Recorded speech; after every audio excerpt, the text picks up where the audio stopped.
China's empire is crumbling faster than anyone predicted. We're watching the world's second largest economy, the factory of the world, a nation of over 1 billion people, and it's collapsing before our eyes in spectacular fashion. Europe just delivered the final blow. After years of trying to play both sides, the European Union has officially joined forces with the United States in economic warfare against Beijing. And guys, the numbers are brutal. Chinese exports are collapsing. European factories are slamming their doors shut to Chinese companies. Major corporations are literally fleeing China right now to avoid being associated with the country. But here's what nobody's talking about.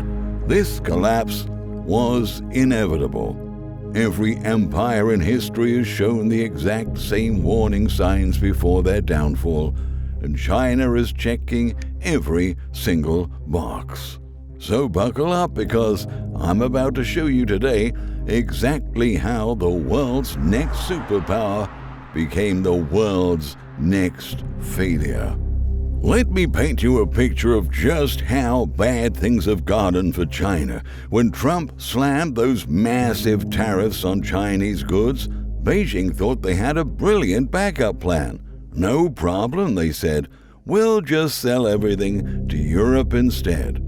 Chinese factories started dumping their products into European markets like there was no tomorrow. Electric cars, steel, electronics, machinery, everything that couldn't go to America suddenly flooded European ports. But European manufacturers, they were getting absolutely annihilated. German automakers couldn't compete with Chinese electric vehicles selling at impossibly low prices. Italian steel companies couldn't match Chinese costs. Polish manufacturers watched their order books evaporate. European leaders finally realized what was happening. This wasn't trade. This was systematic economic destruction. When Europe finally decided to fight back, they didn't mess around. The European Union started dropping hammer blows on Chinese companies left and right. Import restrictions, anti-dumping tariffs, investment blocks. They basically told China it's over across entire sectors. Europe didn't just go defensive, they went full offensive. They systematically dismantled Chinese influence operations across the continent. Huawei got kicked out. Chinese tech companies got investigated for data theft. Investment screening blocked Chinese acquisitions. The message was crystal clear. We're done being your economic colony. But Europe coordinated with the United States to create a unified Western economic front. This is China's worst nightmare, being cut off from the world's two largest consumer markets simultaneously. Think about the math here. The US and Europe combined represent over half of global consumer spending. When both markets start systematically excluding Chinese products, where exactly is Beijing supposed to sell their stuff? It's over. Now, you might be thinking, sure, trade wars are tough, but China's too big to fail, right? Wrong. Dead wrong. And I can prove it using history.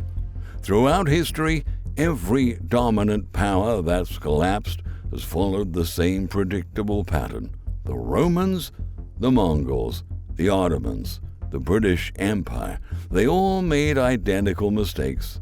And China is making every single one of them right now. Let's go through them. The first fatal flaw: military strength without real power. Oh, China loves to flex their military muscles. Massive army, advanced fighter jets, nuclear weapons, intimidating naval exercises. On paper, it looks impressive, but here's the thing about empires built on military intimidation. They're actually incredibly fragile. Why? Because the Chinese military isn't designed to defend China. It's designed to control the Chinese people. When your military's primary job is domestic oppression, you've already lost the legitimacy that sustains real imperial power. And here's the kicker. China's military is completely untested. They haven't fought a serious war since the 1970s. Meanwhile, American and European forces have been battle-hardened through decades of global conflicts. But the real red flag, Chinese leadership doesn't even trust their own military. Top generals keep mysteriously disappearing in corruption purges. When a dictator starts purging his own military leadership, that's not strength, that's desperation. The second fatal flaw? Economic dependence disguised as strength. China's economic strategy seemed brilliant at first. Become the world's factory, make everyone dependent on Chinese manufacturing, use that dependency to gain political influence. For a while, it actually worked. But here's what Chinese planners didn't understand. Economic interdependence is a double-edged sword. When you make yourself indispensable to global supply chains, you also make yourself vulnerable to coordinated exclusion. Companies across every major industry are implementing what economists call diversification strategies, basically making sure they're not dependent on any single supplier nation. From semiconductors to pharmaceuticals to automotive components, multinational corporations are systematically spreading their supply chains across multiple countries. But here's the most damaging part. Chinese companies themselves are fleeing China. It's true. Major corporations are relocating their headquarters abroad, moving their operations to other countries, basically doing everything they can do to avoid being associated with the Chinese brand. When your own companies don't want to be identified as Chinese, your economic model is fundamentally broken. The third fatal flaw: influence operations backfiring spectacularly. For decades, China spent billions trying to build soft power, cultural exchange programs, state media expansion, academic partnerships, all designed to make the world see China as a sophisticated, benevolent civilization. Total and absolute failure. Instead of viewing China as a cultural leader, the international community now sees Chinese influence operations as sophisticated propaganda campaigns designed to manipulate foreign societies. From election interference to data theft to coordinated disinformation, China's soft power investments have been exposed as tools of authoritarianism. When you lose your cultural appeal and moral authority, recovering international legitimacy becomes almost impossible, and China has burnt through decades of soft power investments in just a few years of aggressive behavior. Now let me reveal to you Trump's masterstroke. You see, Trump didn't just impose tariffs on China, he created a global incentive structure that rewards countries for reducing their dependence on China. The deal is simple and devastating. If you restrict Chinese goods in your markets, America will give you preferential access to American consumers. Now, given that the United States is the world's largest consumer market, this is an offer most countries literally cannot refuse. And it's working perfectly. European countries are realizing they sell way more stuff to America than they buy from China. When forced to choose sides, the decision is obvious. This is strategic genius. Instead of just fighting China directly, America has created a system where the entire world has economic incentives to participate in Chinese isolation. Now, faced with coordinated Western pressure, China's response has been, well, embarrassing. First, they tried geographic expansion. Xi Jinping started racing around Southeast Asia and Africa, signing deals left and right, promising massive infrastructure investments. The idea was to replace Western markets with developing world partnerships. Problem is, These countries have been watching what happened in other nations that accepted similar deals. Nobody wants to become economically dependent on a single partner. Plus, these emerging markets combined don't have nearly enough purchasing power to replace American and European consumers. Then, China tried information warfare. They attempted to weaponize social media platforms to manipulate Western public opinion, launching coordinated attacks against Western brands to try to drive consumers toward Chinese alternatives. This backfired spectacularly. Instead of successfully manipulating consumer behavior, these campaigns exposed the extent of Chinese information operations and triggered regulatory crackdowns that damaged Chinese tech companies even further.